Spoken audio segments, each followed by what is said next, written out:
Implicit differentiation is used when we either can't or just don't want to solve an equation for y. Here we have the equation of a circle, x squared plus y squared equals 25. And here we have the graph of the circle, and you can see it clearly isn't the graph of a function. It fails the vertical line test. But before we actually get to implicit differentiation, I'm going to use explicit differentiation to find y prime for this equation here. Pretty much nobody says explicit differentiation, but we're going to solve for y explicitly. To do so, or in doing so, we end up with y equals plus or minus the square root of 25 minus x squared. This is two different functions, right? The top half of the circle is y equals the square root of 25 minus x squared. The bottom half of the circle is y is equal to the negative square root of 25 minus x squared. Now, to find y prime, you note that we have a composition. So we have a square root that is holding a 25 minus x squared. And so we're going to use the chain rule. The derivative of the square root is going to be 1 over 2 times the square root. Inside that is 25 minus x squared. And the derivative of the inside function is negative 2x.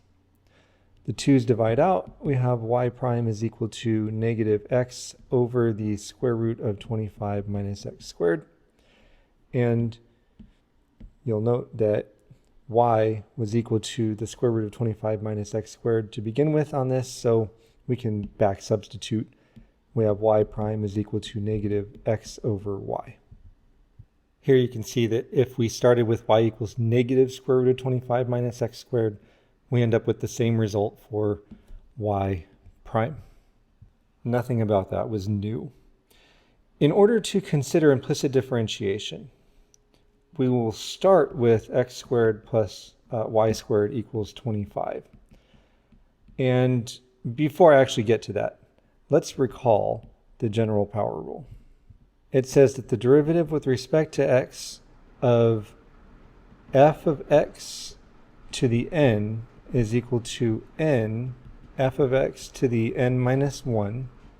So that's the power rule, but then inside we have f of x, and so we're going to use the chain rule, and that's going to show up as a times f prime of x. Right, so there's the chain rule. For this series of videos, what I want you to think about, so here we have a y squared, right? What I want you to think about is y is a function of x. Y of x. Now I know this graph isn't a function of x, but you can kind of think of it as like if you zoom in close enough, it's a function, and derivatives are local things.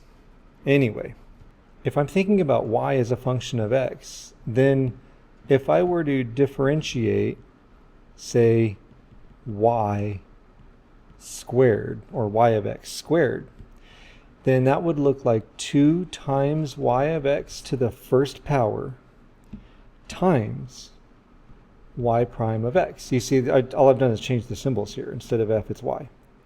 And the way we would maybe write that down, like in actual practice, is 2y times y prime. This y prime is showing up because of a chain rule. And the basic reason is I'm differentiating with respect to x a function that is not itself x, right? That's the basis of the chain rule in general. Now let's go back up here to our equation of the circle. We have here x squared plus y squared equals 25. We're going to differentiate all three terms with respect to x. So d dx x squared plus d dx of y squared, I should have said d dx of x squared.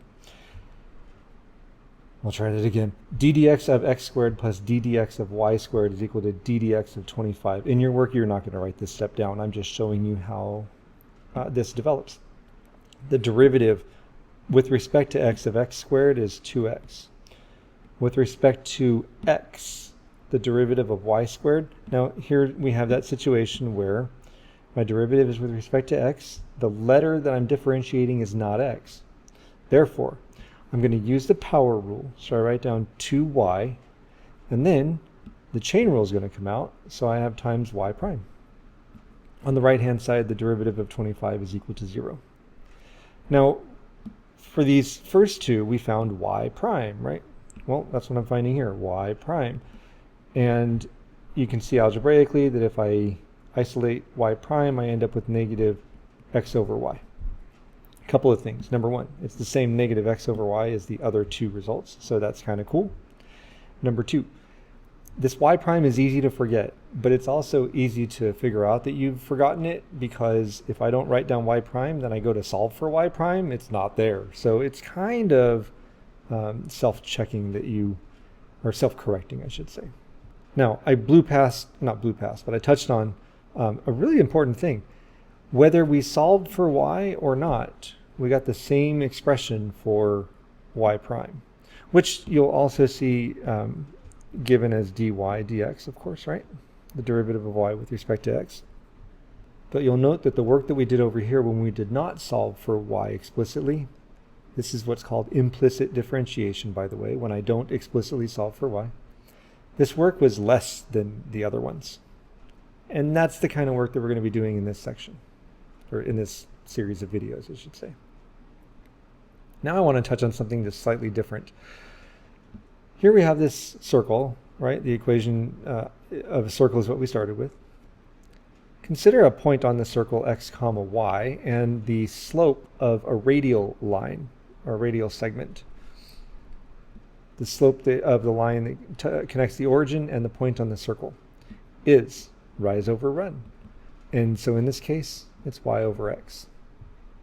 If we consider a tangent line at the point xy, it has a slope as well. Its slope is y prime dy dx, which is equal to negative x over y.